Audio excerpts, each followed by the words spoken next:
Hey guys, it's been some time. No, it's not. It's been literally a week. If you hear like background noises, it's because of the air conditioner. It's blasting right now because it's really, really hot.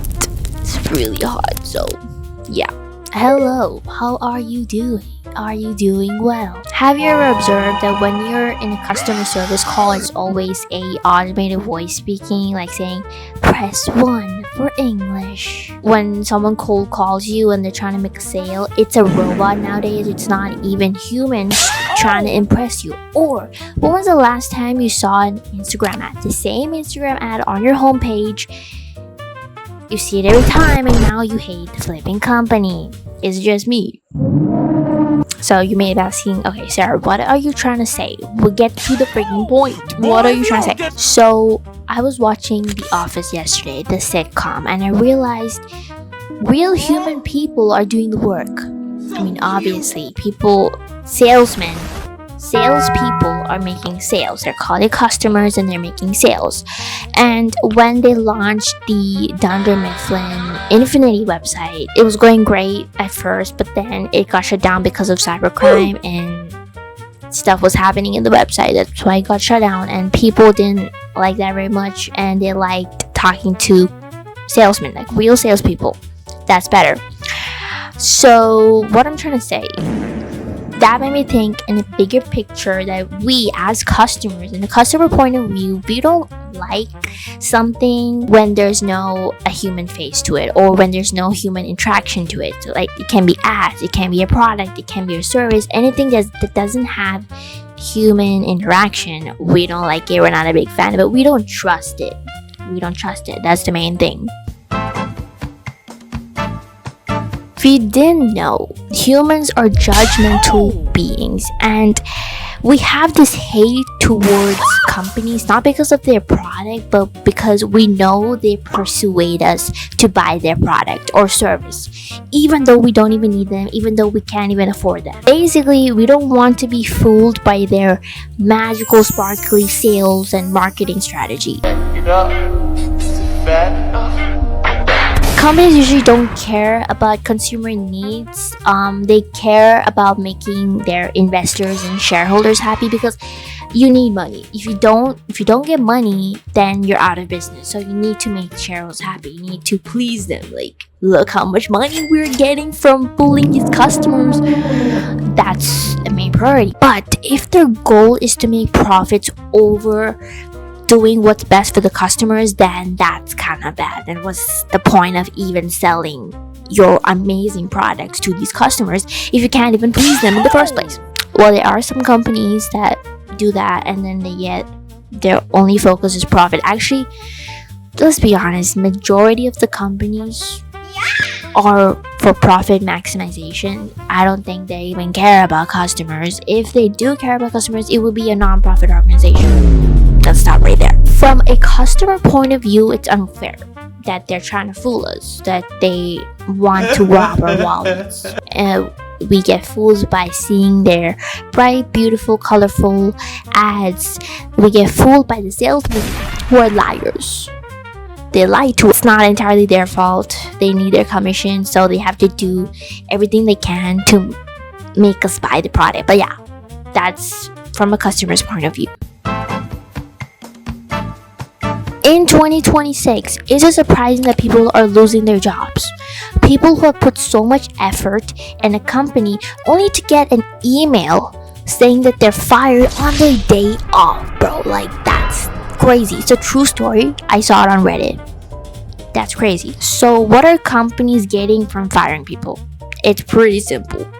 The major cost, like the major expense for a company, is labor cost, paying salaries for the people that are working in a company. That's the major cost. So if you have the opportunity, if you're a business owner and you have the opportunity to cut that cost by like a lot, then you would take that opportunity, right? So that's why companies are laying off people so that they can use AI agents instead, even though they're doing the worst job ever. So what are companies getting off of this?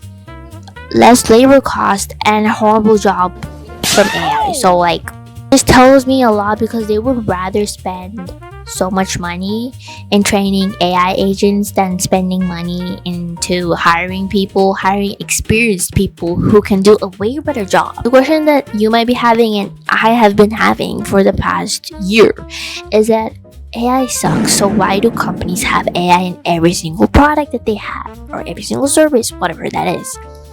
It's because if you think about it, AI is the only popular thing in the tech industry right now. There's nothing else that's kind of wow, oh my god, that's so unique. If you have a company that doesn't use AI in their products or apps, services, whatever that is, then you're not getting any funding, no recognition, because AI is considered wow in the tech industry now. And let's just say you're a company that's making an app or a product or service that doesn't want any AI, any robots, any machine in it. It has to be humanized. Everything is human made, everything is authentic and organic, right?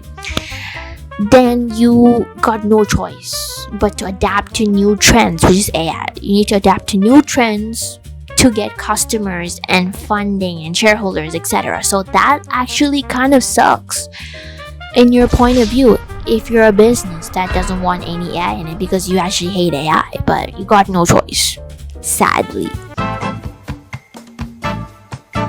Imagine your favorite video who hasn't posted in a while dropped the video just a few minutes ago, and when you click on it, YouTube decides to play you an ad, a 1-minute ad with no skip button. So what you do, you click off the video, click on it again, and then now you have to watch 2 ads which have no skip button. Is it just me, or is this a universal experience? YouTube is fine, but Prime Video, oh my god, bro, Prime Video is literally, it kind of drives me nuts sometimes, because when you're in the middle of watching a video, an episode, and then in the middle of it an ad plays, which is like a super freaking long ad, you can't even skip because you need to watch the whole thing and then get back to the episode, which is so annoying because I have a subscription in Prime Video and I still get ads. Like, what doesn't make any sense. But yeah, that's literally so annoying.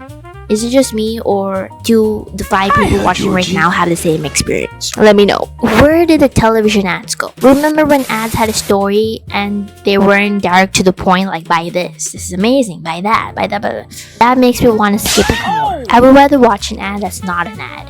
You know what I mean? When you think you're watching a video, but then it's actually an ad. In the end, you're like, oh my god, that's an ad. I didn't even know it was an ad. I thought it was a normal video. And then you're like, fair enough, you got me. That's wow. They don't even make ads like that anymore. Ads don't have sauce, no spice, no nothing. It's just bland. It's just like, buy this, it's amazing. Here comes the trust part. Whenever I see too many ads, either on YouTube or Instagram, about the same thing, about the same company, I feel like they're desperate. They think the more they show it to me, the more likely I would buy the product itself. Maybe not. I might hate the company. So we don't have a choice. If you don't want to see ads, you need to pay for premium. YouTube Premium, Spotify Premium, it's alright. So there's actually 2 types of ads. One, you're watching an ad for a company, you know, they're showing their products and stuff. And then if you don't want to watch that ad, the platform that you're seeing the ad will tell you, go premium. It's right there, go premium. 3 months. Yeah, game changer. You won't even see ads anymore. Oh my god, bro. Like what? Which is wow.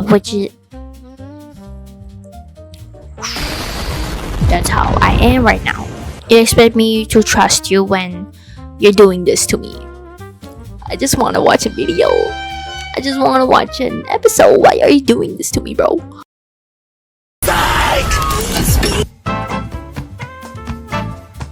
I discovered this when I was writing the script.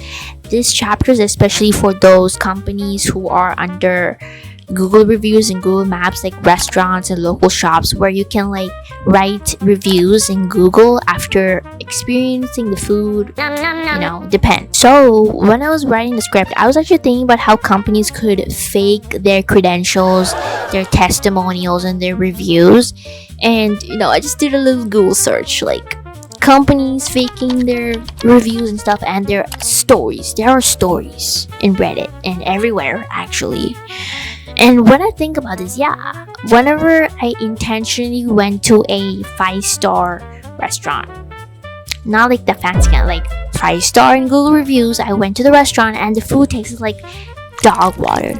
And now it makes sense. It makes a lot of sense. And a restaurant having a 5-star is too good to be true. Just talking about like local shops and restaurants having a 5-star review, 5-star Google review, or Yelp, whatever that is. Let's just say you're discovering a 5-star restaurant right now. You just want to go hang out with your friends, and you're like, oh, a 5-star restaurant next to me, and there are no low reviews. There's no 1-star, 2-star reviews. How would you know if they got deleted? Because it's true, they get deleted. 1-star low reviews get deleted, and you would never know. It's a serious matter. Because let's say there was a review like, oh, there were bugs in my food, and that review got deleted, and then like a few months later you're going to the restaurant and then there's actually bugs in your food, and then you get food poisoning and then you die the next day.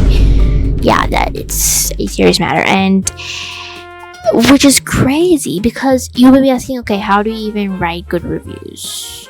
I thought, okay, the company owner must have different Google accounts and they write their own reviews and stuff, but no, you can buy good reviews. You can either buy good reviews or you can pay someone to write good reviews in your company or your business, which is crazy.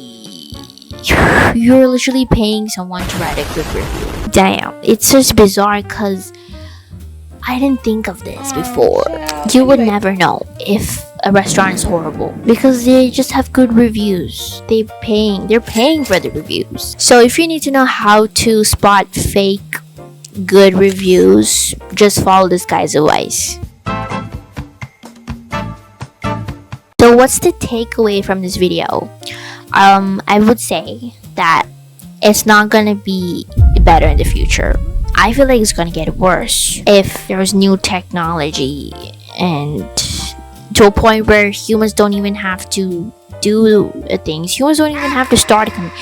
What if an AI started a company and you didn't know? You think it's a human person who started a company and selling these products, but no, it's actually an AI agent doing it, and you would never know. So I feel like it's gonna get worse in the future unless companies realize that customers need face-to-face communication, human face-to-face communication, which I don't think it'll ever happen as much. So look out, you guys. Keep your heads up.